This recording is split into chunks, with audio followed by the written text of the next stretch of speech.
Christine Boutin, vous avez 73 ans, vous êtes présidente d'honneur du Parti chrétien-démocrate. Vous avez participé à votre dernière séance du conseil départemental des Yvelines ce vendredi 20 octobre, après avoir occupé ce mandat depuis plus de 35 ans.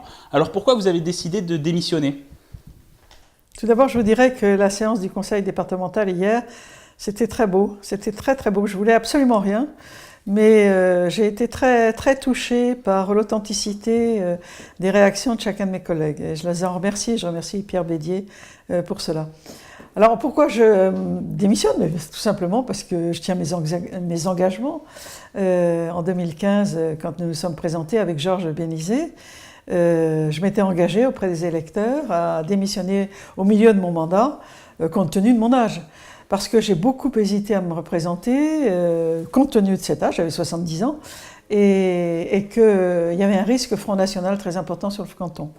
Et donc, après en avoir discuté du reste avec Pierre Bédier, qui m'encourageait à me représenter, j'ai décidé de partir, mais en ayant cette obligation de quitter au milieu du mandat.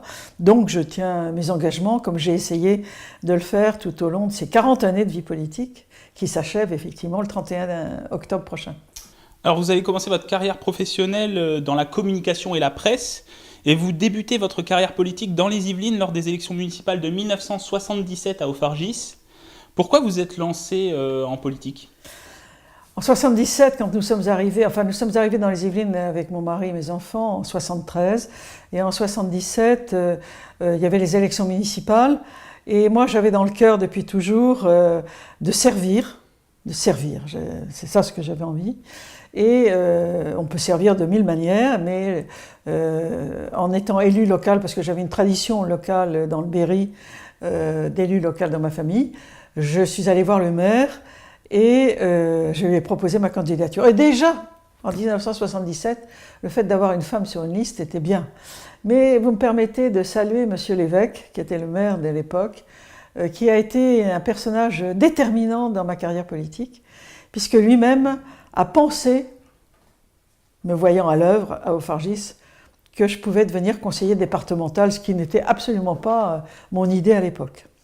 Une fois que je suis devenue conseiller municipal d'Hauts-Fargis, maire d'Hauts-Fargis, naturellement j'ai plus vu la réalité de ce territoire et je m'y suis attachée.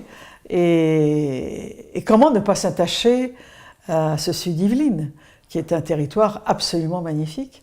Donc je me suis mise au service et devenir conseiller général m'a permis effectivement de prendre encore plus conscience de cette réalité magnifique. Vous avez d'abord été membre de l'UDF, puis vous avez créé votre propre parti politique, donc d'abord appelé le Forum des Républicains Sociaux, devenu ensuite le Parti chrétien-démocrate. Comment vous définiriez vos convictions politiques et le fondement idéologique de ce mouvement ? Le fondement idéologique de mon engagement politique est le respect de la personne humaine, de la conception à la mort naturelle. Voilà. Je pourrais rajouter, comme une cerise sur le gâteau, et pardon pour l'offense qui est faite, c'est que pour moi, tout homme, même le pire des hommes, même le pire de mes adversaires, est aimé de Dieu autant que je le suis. Je dois dire qu'avec l'expérience, autant j'avais l'intuition dans le cœur qui avait été blessée par cette loi sur l'avortement, alors que je mettais mes enfants au monde, l'expérience de ces 40 ans m'ont montré que si l'on touche au plus petit d'entre nous que nous avons tous été, c'est-à-dire l'embryon, c'est l'humanité tout entière qui est touchée et qui est fragilisée. Et quand on voit aujourd'hui, malheureusement, le traitement qui est réservé aux hommes, à la personne humaine, eh bien je n'ai fait qu'être confortée par rapport à cette analyse.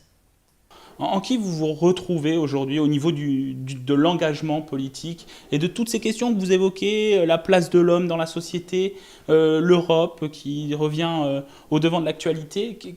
Quel est votre héritier ? Ils ne sont pas nombreux. Hein. Ils ne sont pas nombreux, mais ça fait partie aussi du challenge.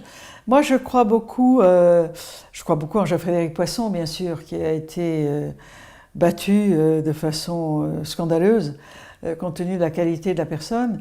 Mais bon, c'est comme ça, c'est la démocratie et c'est ainsi. Jean-Frédéric a une responsabilité très importante sur les épaules pour porter justement cette primauté de la personne humaine. Il y a une personnalité aussi à laquelle je veux rendre hommage, même si nous avons des nuances, et des nuances importantes même sur le fond. Mais c'est Gérard Larcher. Gérard Larcher a une expérience politique qui ne peut que servir notre pays. Voilà. Il faudra que soit affirmée de façon claire la primauté de l'homme.